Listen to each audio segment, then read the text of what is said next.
All right. Hello, everyone. Thanks for joining, to those who have joined us, and hello to all of those people watching the recorded version in the future. I'm Kim Adamski. I'm the HIV Prevention Specialist at the Hartford Gay and Lesbian Health Collective. HGLHC is located in the south end of Hartford at 1841 Broad Street. We do a lot of different services, including STD testing, dental, we have support groups like empowerment, we answer questions and educate, and though we've been operating at a somewhat limited capacity, we have been testing and stuff throughout the pandemic, but we are starting to pick up our services more now. So, if you need to schedule anything, have any questions, our number is 860-278-4163. And I'm here with Rachal Conley from the New Britain YWCA. So how about you introduce yourself? Hi, my name is Rachel. I am the LGBTQ advocate at the YWCA New Britain Sexual Assault Crisis Service. So I'll just briefly explain kind of what we do. So we are a program of the YWCA of New Britain, but we serve like all of the middle, upper part of Connecticut. So all of Hartford County and Tolland County and Plymouth. There are 9 member centers throughout Connecticut, and we all respond to a statewide hotline. So wherever you're located, there's a center for you. And if you call our statewide hotline, you'll be routed to whatever center is closest to you. So all of our centers provide similar information, even though we're a little bit different. Our center is the only one with the LGBTQ advocate position. So I'm the only one in the state, which is a great honor for me, and also a challenge to advocate for more of these positions. So we have the 24-hour hotline that I had already mentioned. You can call that at any time if you're a survivor of sexual assault going through a crisis, or if you are a loved one or family member looking for support for someone that you know that has gone through something like that. Our hotline is staffed by certified crisis counselors. And if you want any follow-up services or any additional services, we offer short-term counseling, information and referrals related to sexual assault and violence. And we also do accompaniment, so we can go with you to the hospital, to the police, or to the court if you are going through a matter related to sexual assault or violence. And finally, we provide the education piece, so kind of like what we're doing right here. We provide education for K through 12 schools, colleges, and universities, or just the community in general relating to topics like consent, boundaries, healthy relationships, and kind of anything related to sexual violence and sexual violence prevention. Awesome, thank you. And I do just want to mention to everybody that we are recording this session to be uploaded later and shared on our social media. If you have any questions that you'd prefer not to ask, publicly, you can private chat me or Rachel in the chat box, and that will not show up, and we won't mention who it is that asked. So feel free. And of course, you can call or DM. We'll provide our contact information later if you really want to chat privately. All right, so Rachel, can you tell us basically what sexual consent means? Yeah, absolutely. So sexual consent is one of those things that I think we all have an idea of what it means in our head, but there's all these different things that go into it that we don't always talk about. So consent is very at the bare minimum, an agreement between participants to engage in an activity. And we get consent for things that we do in our everyday life. It's not just related to sexual activity, but specifically when talking about sexual activity, there are some really important things to look out for when you are giving or when you are receiving consent from someone. So consent should always be freely given, so the person feels like they are able to consent, they're not being pressured or they're not being coerced in any way. Consent is also something that can be reversed at any time. So as a situation progresses or activities change, consent can be given or taken away at any time by the person. It's all about, their individual choice. Consent also has to be informed. So if you're consenting to something, but you don't know the full range that thing encompasses, then you're not really informed about what you're consenting to. So if you're engaging in sexual activity and you think, you're going to have sexual activity with a condom, and then there's no condom, you're not informed about what's really taking place. So your consent has to be informed in order to be complete. Also, consent has to be enthusiastic, right? If we're engaging in sexual activity, we want to be having fun. We want to make sure our partners are having fun, feeling comfortable. So your partner or you should feel enthusiastic whenever giving consent. And finally, consent is specific. It's pretty similar to what we're talking about with informed. You have to know everything that's going on, but just being very specific about what I'm consenting to or what I'm not consenting to. And if you ever don't know, or if you're ever feeling like, I'm not sure if I have this person's full consent, I don't know if they're informed enough, checking in with your partner is the best way, or partners is the best way to ensure that you're getting that consent that's hitting all those check boxes. And also, it doesn't have to be like this weird, like, oh, do I have your consent type of thing? Like, if you're engaging in a really intimate activity with someone, you know, ask them how they're feeling. Like, oh, does that feel nice? Do you like where this is going? Do you want to keep going? There are so many different ways to check in and get consent that are not just like, do I have your consent? Yeah, I feel like people really ask like questions like, well, I don't want to feel like I'm making them sign a permission slip. Like, you don't have to. Like, Right. it doesn't have to be weird. Absolutely. Yeah. I always get the question of like, well, so what am I supposed to do? Am I supposed to ask? And it's like, yeah, of course. Like, wouldn't you want to check in? Like, oh, do you like what we're doing? Like, even if you're having, you know, sexual experience, not even thinking about consent, like checking in with your partner is something that shows that you respect them and that you're checking in with their boundaries. You know, we don't know what another person's boundaries are. So in all of your situations where you might need consent, it's always great to check in with the other person or people. Yep. Now, okay, so we have a little video, and probably some of you have seen it, but it's one of my favorites. It kind of goes along with Rachel saying, you know, we talk about consent all the time in everyday life. It's not just sexual. So this is the tea and consent video. And if you've seen it, honestly, I just watched it to make sure it worked beforehand, and I giggled, and I've seen it like 4 times. So I think you will all enjoy it. All right. If you're still struggling with All right, consent, can y'all see it? just imagine it's Yeah. getting sex. You're making them a cup of tea. You say, hey, would you like a cup of tea? And they go, oh my God, I would love a cup of tea. Thank you.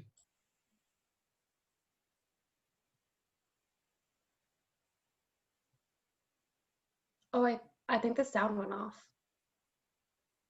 You muted yourself, so the sound went off. Sorry about that. They might not drink it. And if they don't drink it, then, and this is the important part, don't make them drink it. Just because you made it doesn't mean you are entitled to watch them drink it. And if they say no, thank you, then don't make them tea at all. Just don't make them tea. Don't make them drink tea. Don't get annoyed at them for not wanting tea. They just don't want tea, okay? They might say, yes, please, that's kind of you. And then when the tea arrives, they actually don't want the tea at all. Sure, that's kind of annoying as you've gone to all the effort of making the tea, but they remain under no obligation to drink the tea. They did want tea, now they don't. Some people change their mind in the time that it takes to boil the kettle, brew the tea, and add the milk. And it's okay for people to change their mind. And you are still not entitled to watch them drink it. And if they're unconscious, don't make them tea. Unconscious people don't want tea. And they can't answer the question, do you want tea? Because they're unconscious. Okay, maybe they were conscious when you asked them if they wanted tea. And they said yes. But in the time it took you to boil the kettle, brew the tea, and add the milk, they are now unconscious. You should just put the tea down. Make sure the unconscious person is safe. And this is the important part again. Don't make them drink the tea. They said yes then, sure, but unconscious people don't want tea. If someone said yes to tea, started drinking it, and then passed out before they finished it, don't keep on pouring it down their throat. Take the tea away. Make sure they're safe, because unconscious people don't want tea. Trust me on this. If someone said yes to tea around your house last Saturday, that doesn't mean they want you to make them tea all the time. They don't want you to come around to their place unexpectedly and make them tea and force them to drink it going, but you wanted tea last week. Or to wake up to find you pouring tea down their throat going, but you wanted tea last night. But if you can understand how completely ludicrous it is to force people to have tea when they don't want tea, and you're able to understand when people don't want tea, then how hard is it to understand it when it comes to sex? Whether it's tea or sex, consent is everything. And on that note, I'm going to go make myself a cup of tea. All right, and there you have it, tea and consent, right? So they're not exactly the same, but the metaphor is still valid, right? All right, so I hope you all enjoyed that. I laughed again because it's pretty funny. All right, Yeah, I so think it's a great way to talk about consent is if you like put anything else besides sexual activity in like tea or something, like think about the situation you're in. Like if this person doesn't really seem too thrilled, you're not going to make them tea, right? So I think it's just a good mental exercise to think about other situations where you use consent and you know what you need in those situations. Exactly, yes. So let's let me unmute everybody. If I may, you can unmute yourself. Actually, I don't know. So I want to ask everybody, let's all give examples of affirmative consent. So affirmative consent is when you say something like yes, and it doesn't have to be the word yes. My examples that I thought about were sounds great, and I'd love to try it. Does anyone have any examples that they want to either chat us or yell at us? Or are we a quiet group? It's okay if we're a quiet group. Let me think of another example. How about let's do it? Yeah, or like that sounds great. I'm excited. Yeah, just sounding excited and enthusiastic. I mean, you can tell when somebody wants to do something. Think about when you ask somebody to like watch a TV show with you and they're like, I guess. You're like, oh, they probably don't like this TV show or don't feel like watching TV. But if they say like, oh my gosh, I love that one. Yes, let's go for it. Yeah, that's enthusiastic. I think you bring up a good point too, asking about like affirmative consent, you know, speaking that out and actually saying something and picking up on all those nonverbal cues is also a really important part of consent, because sometimes someone doesn't, you know, feel like they can say no or something like that. But, you know, if they're feeling like closed down or they're not seeming excited in their voices, you can kind of pick up on those things.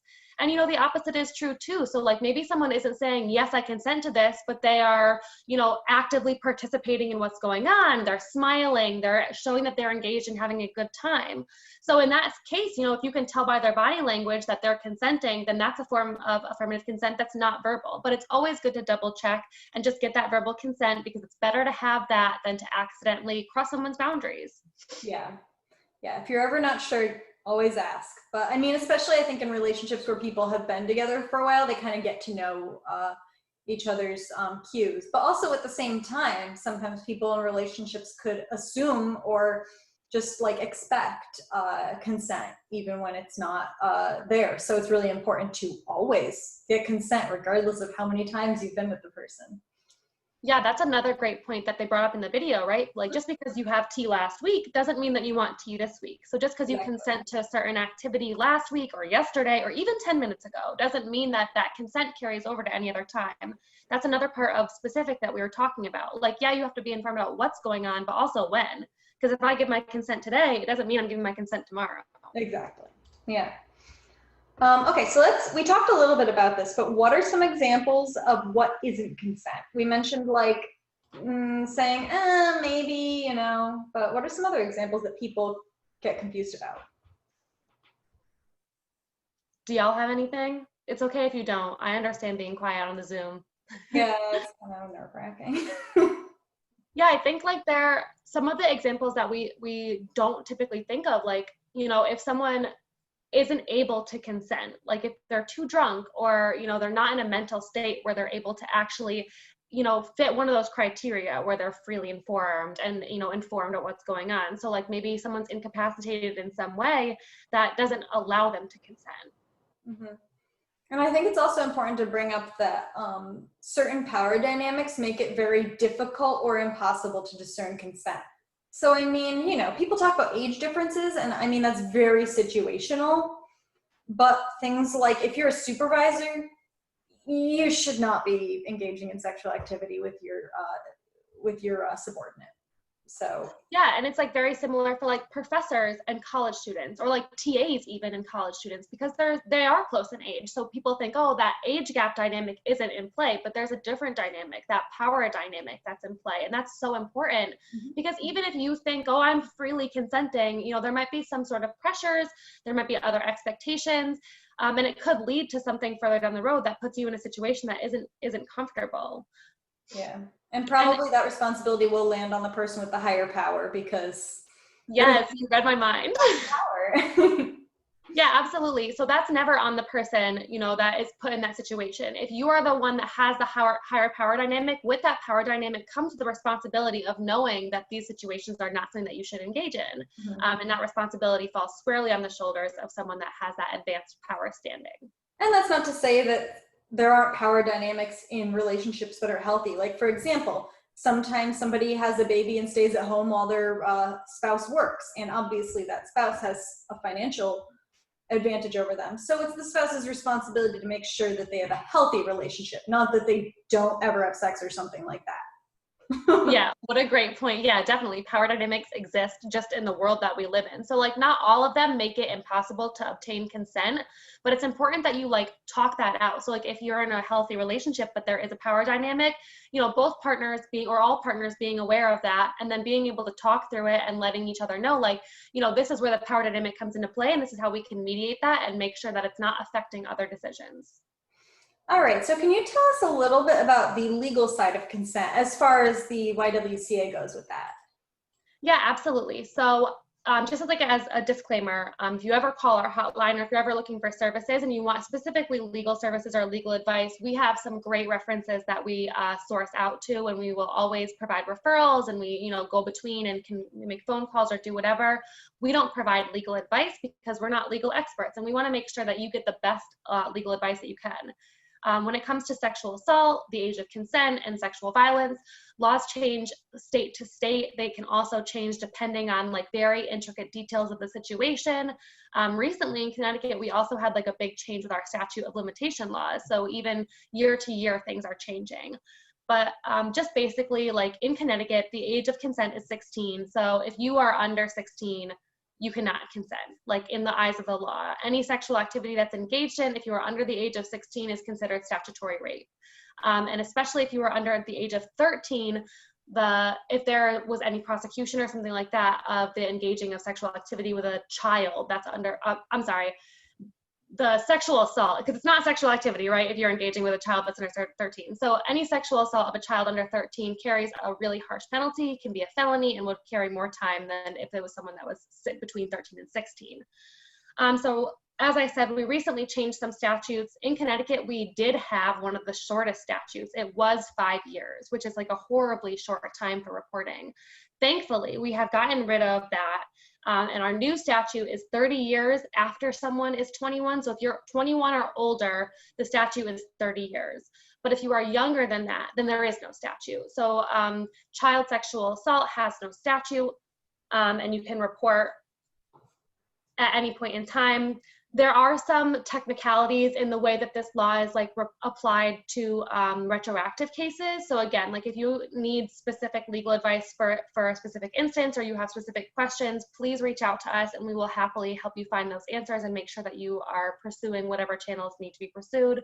And also just keep in mind that criminal and civil cases are completely different, and so they also have different standards. So sometimes you can't pursue sexual assault or sexual violence as a criminal case, but you can pursue it as a civil case. So it's important to just understand those differences, and if you don't understand, talk with an advocate that might, and then kind of help you get to the point where you're figuring out what your next steps are. Now, just two things quick. Can you first define statute of limitations for everybody? Yes, I'm so sorry. I'm like really bad at doing that because like, oh, everyone knows that is. But the statute of limitations is literally the statute of the limit of the law. So once that statute of limitations is reached, the law does not apply anymore, which is like a really confusing concept for me because I'm like, oh, but this never goes away, you know, like the trauma that someone experiences for sexual assault or sexual violence doesn't have a statute of limitations on it. So it's kind of hard when we talk about the law, and it does have a statute of limitations. I mean, like I said, every state is different, and if you experienced a sexual assault in a different state, then different laws are going to govern your experience as well. All right, here's a question I know a lot of people like to ask is, if you're under the age of consent and your partner's under the age of consent, what's the deal? Okay, yeah, I knew this was coming. So there are like some laws called Romeo and Juliet laws. I didn't think Connecticut had one. Don't quote me on that. Like I said, not the legal expert, but states that do have those laws protect people that are under 18 but over whatever the age of consent is in that state. So if you're in that window, then you're protected and you're able to engage in sexual activity. If someone is under the age of consent in Connecticut, under the age of 16, and they're engaging in sexual activity with someone else that's under the age of consent, there's not that. But if you are 16 and your partner is 19 or something like that, then you can run into legal troubles and you can be prosecuted. You can be put on registries. Like, it's really important that you look into these situations if you are engaging in sexual activity with someone where there's like a little bit of an age difference, or you're still in your teens and your partner is not anymore. Just again, talking about that power dynamic that is present in your relationship, but doesn't necessarily negate, your ability to pursue certain relations. And the best way to do that is to talk openly with your partner, but you can also call an advocate and talk to us about it at any point in time. We're happy to help you wade through that, because it can kind of be like a little bit murky. So what are some things you can do if you are sexually assaulted? Like, what are some routes you can take with that? So first, I just want to say, like, if anyone is listening or knows anyone that has gone through sexual assault or has been sexually assaulted themselves, whatever you want to do, like, you are the one that gets to decide that. So there's no like right way to process sexual assault. There's no right way to respond to sexual violence. There's no like, you have to do this. There are a lot of different things that you can do, but what you should do is whatever feels the best to you. So I would highly recommend reaching out to someone that you trust. You can, like I said, always call our hotline, or if you have someone in your life that you trust, like a friend or a family member, and just kind of talking out what's going through your head, so you can kind of get to a place of like, what's my next step? Mm-hmm. Of course, there are legal channels. If you wanted to report, or if you wanted to press charges against a person, one of the first steps, if the assault occurred recently, would be to go to the hospital and get a kit done. So again, like I said, we can accompany you to those. You don't ever have to go and get that done by yourself. Anywhere in Connecticut, you can call for an advocate. Right now, it's a little different with COVID. There's some phone advocacy and some in-person advocacy, but there's advocacy. So yeah, like I said, we can meet you at the hospital where you would get a kit done. They would process evidence. And usually they also call out the police department of whatever town the assault occurred in for you to give a statement. You don't have to do that right when you get the kit done. You can go, to a police station at any other point in time, or you can go to a police station before if that's what you want to do, if you want to make a formal report to the police. Every police station is going to have a different procedure. So that's why I always recommend calling an advocate as your first step, because it just can be like a lot of process to go through. But you can also call your police department if you're wanting to do that, and maybe set up a time. Sometimes they have special detectives that work on sexual assault cases. So just calling them and asking what their procedures are. So like I said, reaching out to someone is a great first step, but there are also, legal steps that you can take if you weren't sure, like maybe you do want to press charges, but you're not sure. If you go to the hospital and get the kit done, it doesn't automatically mean that there will be charges pursued. So you can get the kit done anonymously, you can get it done and not give a statement to the police, and it would just hold that evidence for at any point in time if you did want to end up pursuing that. Okay. And then finally, I would also recommend seeing someone long-term. I think everyone should go and see a therapist once in a while, not just sexual, right?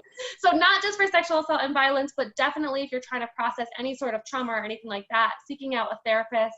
If you go on Psychology Today, you can just Google it and it pulls up all the therapists around you and you can see what they specialize in. So looking for a therapist that has dealt with sexual assault and violence before, and finding someone that you're comfortable with, like if you go to therapy and you don't feel comfortable talking to your therapist, like you get to find a new one. That's, your choice. And don't feel bad for not clicking with a therapist, because you deserve to have someone that you feel comfortable with. Mm-hmm. So what are some reasons that people might not report? Let me ask our very quiet audience first if they have any input on this, but that's okay if you don't. We're not going to pour the participation tea down your throat. But I am writing down who's not participating, and it's coming off your final grade at the end of the month. All right, so what are some reasons that they might not report?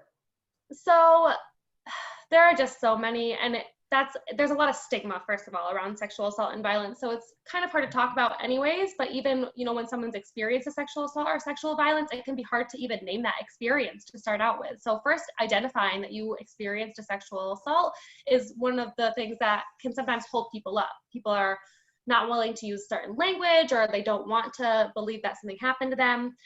So that can definitely be something, but there's also the fear of how other people are going to react, which you know, it's very traumatizing to go through a sexual assault or to deal with sexual violence, but it's also really traumatizing when you're telling people about that and they don't believe you, or they question you, or they don't provide the support that you need. You're being really vulnerable about something that happened, and then someone is taking that and not responding in a way that caters to the trauma that you've been through. So we hear a lot, one of the most common things I think would be other people's responses stop people from coming forward, and not just other people, but society at large. You know, like our culture is not one that allows people to come forward and speak their truth about sexual assault without, you know, victim blaming and making the person kind of the one put on trial rather than the person that committed the assault. Right. But there are so many other reasons too, especially when we get into thinking about like relationship dynamics. You know, sexual assault doesn't always happen by the stranger. Like sometimes it's a family member or a loved one, and you can have really conflicting emotions, and it can be really hard to deal with that because you might love this person on the one hand, and on the other hand, they might be hurting you. So figuring out how to wade through your different relationships and not wanting to lose those relationships by coming forward. And then, you know, another reason would be just the reporting process can be really hard, and that's part of the reason why we're here, is to help make it any easier in any way we can, or provide support for when it is hard, because the process itself can be traumatizing to some people, and it's unfortunate to have to go through all of that after you've already been through your sexual assault, and some people just aren't willing to do that. And if you're not willing to go through that, like, that's totally okay. It's all about what is going to make you feel the most at peace with yourself, not with you know everyone else or the justice system.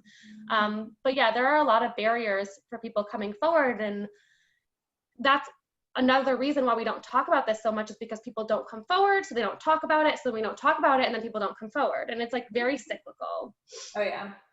All right, so we're almost out of time, so I want to leave if there's any time, if anybody has any questions, shout them out, type them out, whatever you want. I'm not seeing any chats so far, but and while we do that, I'm going to first remember that the rules about consent apply to everybody, regardless of orientation, gender, what kind of sex you're having. People always act like it's like a male to female dynamic, but I mean, men can be assaulted. It's super underreported.